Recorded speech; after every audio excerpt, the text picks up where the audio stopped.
மார்கழி மாதம் 15ஆம் நாள். திருப்பாவை பாசுரம் 15.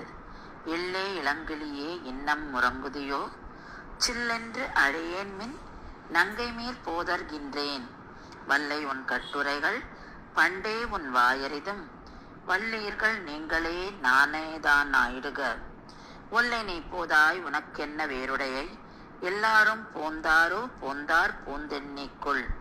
வல்லானை கொன்றானை மாற்றாரை மாற்றழிக்க, வல்லானை மாயனை பாடையலோ ரெம்பாவாய். இந்த பாசுரத்துல ஆண்டாள் வயசுல சின்ன பெண் வீட்டுக்கு போறா. அவளை எழுப்புறா. இல்லை இளங்கிலேயேன்னு கூப்பிடுறா அந்த பெண்ணை. ஏன்னா இதுக்கு முன்னாடி நானாதான் நான் உடையா இந்த மாதிரி எல்லாம் அவள் சொல்லியிருக்கா. இங்க எல்லை இளங்கிலேயே அப்படின்றா. இது இன்னொன்னு என்ன பார்ப்போம்னா, ரெண்டு பேருமே பேசுவா. உள்ள இருக்கிறவளும் பேசுவா, வெளியில கூப்பிடுறவாளும் பேசுவா. அந்த மாதிரி இருக்கும் இந்த பாசுரம்.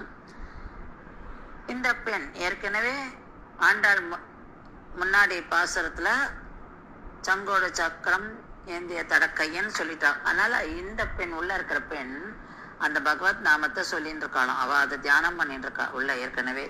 இவ அப்ப எழுப்புறா, நீ வா அப்படின்னு. அப்போ அவ ஏற்கனவே அந்த தியானத்துல இருக்கா. ஆனால் அவளுக்கு இவ சொல்றது இவ கூப்பிடுறது ஒரு தடங்கலா இருக்கு அவளுக்கு. ஏன்னா பகவத் நாம ஏற்கனவே அவ சொல்ல ஆரம்பிச்சுட்டா. இதை பூர்வாச்சாரியர் எப்படி சொல்றாருன்னா, ஒருத்தர் திருவாய்மொழி பாராயணத்துக்கு ஏற்பாடு பண்றார். பண்ணை பாராயணமும் ஆரம்பிச்சாச்சு. ஆனா அவர் கொஞ்சம் நாள் கழிச்சு வர்றார். அதுவும் பாராயணம் நடுவில் வர்றார். அதனால அவர் நடுவில் வந்ததுனால கொஞ்சம் நின்று போறது. ஸோ அந்த மாதிரி இவளுக்கு உள்ள ஏற்கனவே பகவத் நாமம் அவ சொல்லிட்டு இருக்கா. இவ பேசுனதுனால அவளுக்கு அது இடைஞ்சலா இருக்கு. இப்ப இவளும் பதில் சொல்றா. நான் வரேன், வெளியில வரேன். நீங்க இந்த சில்லென்று அழியேன் மின், நீங்க அந்த வெறுப்போட சொல்லாதீங்க எதுவும் அப்படின்னு சொல்றா. அதுக்கு இவா சொல்றா, தெரியும் நீ ஏன் வரல அப்படின்னு. இல்ல நான் வரேன், அங்கே மீர் போதர்கின்றேன், நான் வந்துடுறேன் அப்படின்னு அவ சொல்றா. நீ எதுக்காக வரலன்னு எங்களுக்கு தெரியும் இவ சொல்றா. அதுக்கு அவ சொல்வா, இல்ல நீங்களாம் தான் வல்லமை படைத்தவர்கள், நான் எனக்கு அந்த இது கிடையாது. ஆமா, தப்பு என் மேலதான், என்னால டைம் ஆயிடுத்து. அதனால நான் இந்த தப்புக்கான பொறுப்பை எடுத்துக்கிறேன், நான் மன்னிப்பு கேட்டுக்கிறேன் அப்படின்னு சொல்றா. இந்த இடத்துல இந்த பாகவத லட்சணம் தெரியுது. பாகவத லட்சணம் அப்படின்னா, இன்னொருத்தர் தப்பு பண்ணாக்கும், அதாவது நம்ம தப்பே பண்ணாலுமே ஆனா அந்த ஒரு சமாதானமா போயிடுறது. ஆரோக்கியம் எல்லாம் பண்ணாம சமாதானமா போய், ஆமா என் மேலதான் தப்பு, மன்னிச்சிருக்கோம், அந்த மன்னிப்பு கேட்கறதுன்றது உண்டு அப்படின்னு சொல்றார். சோ அதை நம்ம இங்க பாக்குறோம்.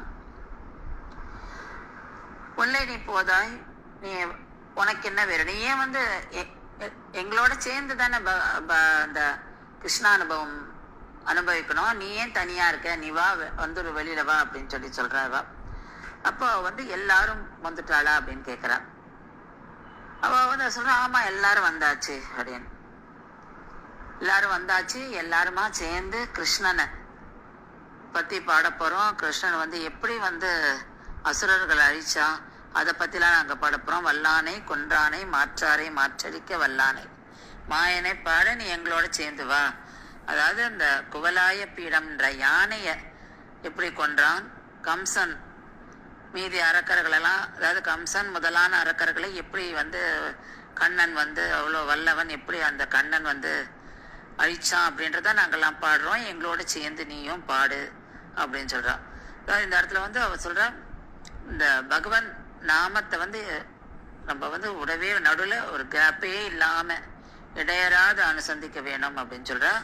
பாகவதர்களை நம்ம மதிக்கணும் அப்படின்றா. இதெல்லாம் ஆண்டாள் சொல்ற விஷயங்கள் இந்த பாசுரத்துல.